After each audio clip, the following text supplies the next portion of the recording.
What's going on, guys? My name is Andre with Gila Monster Motorsports. If you're interested in this merch, go ahead and make your pre-orders at Gila Monster Motorsports on Instagram. Just hit me with a DM, and we're working on getting a website for that as well once things are more rolling.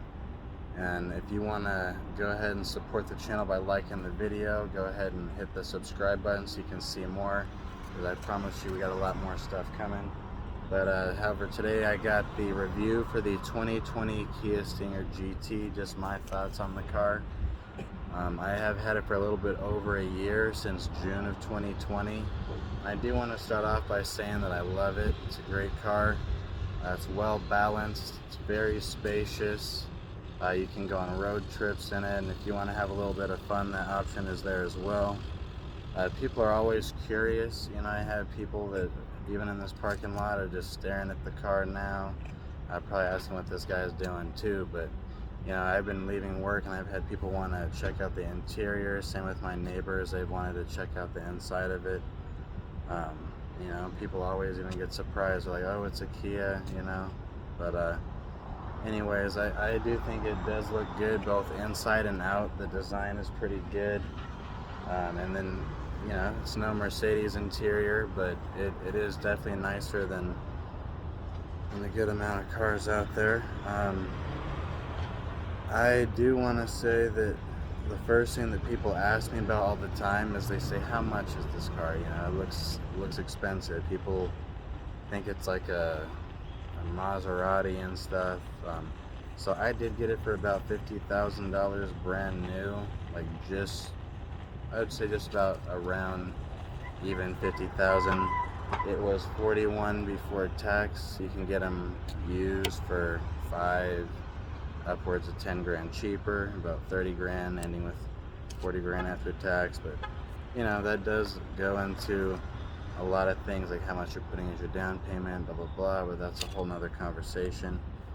And I have seen people get some pretty sweet deals, I'm not gonna lie to you, because mine is a base model GT. Just to put that in perspective, I have seen people get similar price for GT2s. Maintenance is pretty cheap as well.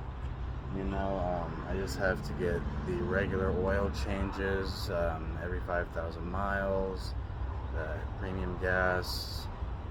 That's mostly been it for the year. Haven't really had to replace anything.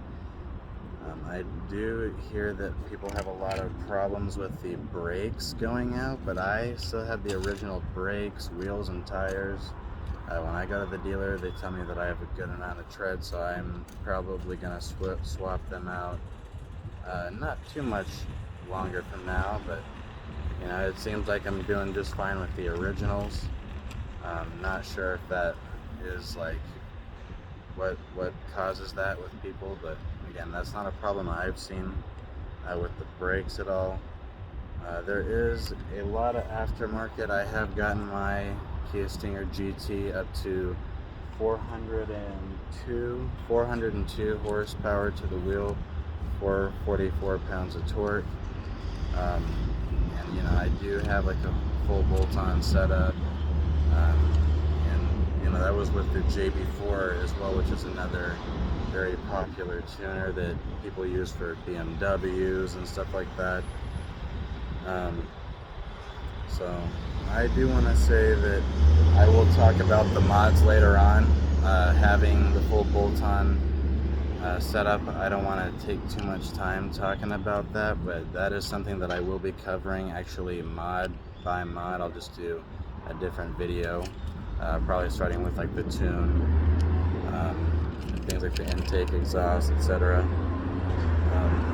Now, some other cool things is this car does come with Brembos.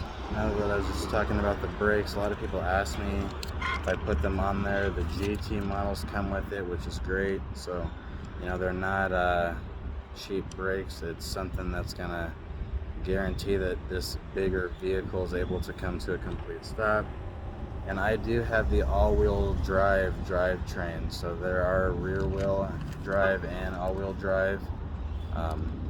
There depends on what you're really going for there. I kind of like the all-wheel drive in the aspect of it being like a traveling vehicle. If I'm going on a trip, I would feel probably a little bit better with the all-wheel drive capability. I do know that people remove like a fuse or something that makes an all-wheel drive model rear-wheel drive until you put the fuse back in. Don't know how safe that is. I haven't done it personally, but I know that people do it, so they can do a little burnout, something cool. So you know, that is kind of interesting fact. Now I don't have the red interior, but like you can get the higher trims from the base GT that come with a very nice red interior. Mine's pretty plain, but it does look pretty good in my opinion. I'll give you guys a little tour of the car here in a second, because I do want to also mention that the trunk is pretty large. That's one thing that, even with looking at the car being a hatch, you know, not a lot of people really expect the trunk to be as large as it really is. So I'll go ahead and show you guys the trunk and interior here in a second, and a little bit of my outside, just as a design here. But something I do want to mention that has been kind of a problem is I've noticed that when driving, I don't know if it's just when the car thinks you're saying Google or what, but the Google application will stop your music or just pop up randomly waiting for you to give a command when I'm not even saying, hey Google. So that is something that is kind of irritating. I know that people say that there's the trunk rattle as well, and I will not lie to you, I do hear it when I'm driving on the freeway. It's not very loud, but you cannot deny that it is there. It's a little bit of like a rattly sound, you know. And then yeah, again, my paint is good. I know that people have a lot of problems with their paint.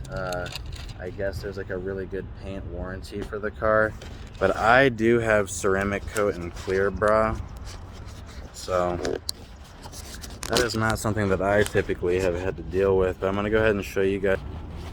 I did have all of the badges removed when getting this wrap here. Here's the dyno sheet. Again, we'll be doing videos, breakdowns of what I've done to get to that point, as well as things that we're gonna be doing. Now let's go ahead and show the interior.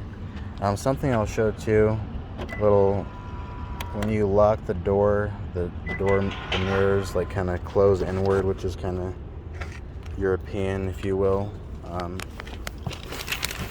Again, I had the badge swapped here. This is what the interior looks like. Something that a lot of people don't know or don't mention is this right here is actually a section where you can lay any phone down, Apple or Android, and it will charge it wirelessly. So this is a pretty cool little feature here.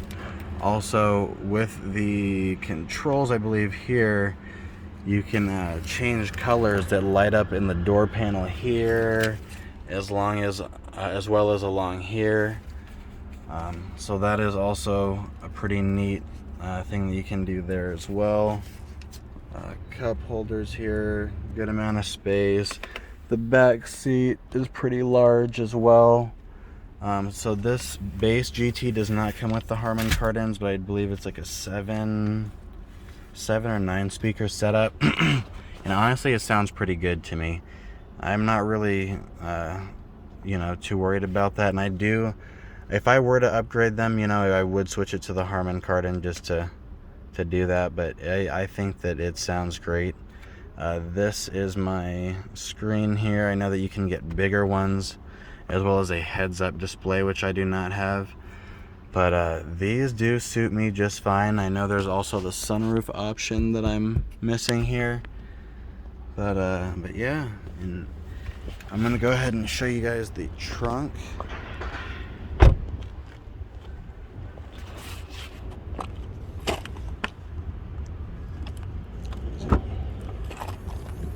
So again, this is, I don't know if you can really tell, but this trunk is very big. Lots of space. Quad tip exhaust, and it actually looks good on this car.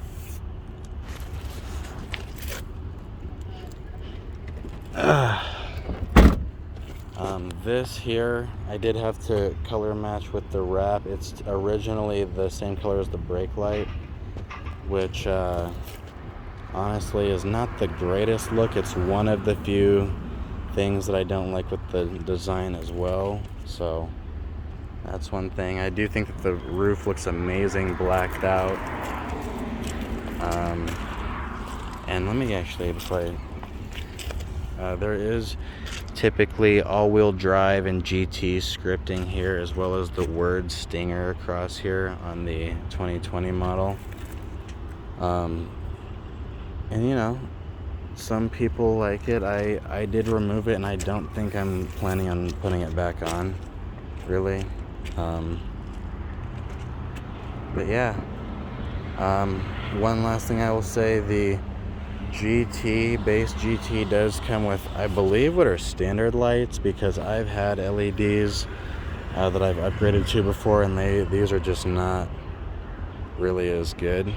So I would like to definitely swap that out.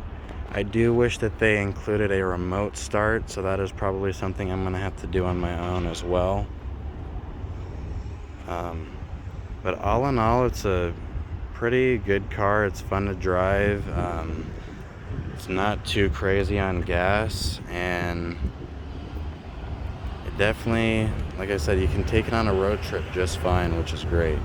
So very spacious. Don't know what more you'd really want from a daily driver here. But this is Andre with Gila Monster Motorsports. Don't forget to like, comment, and subscribe. See you in the next video.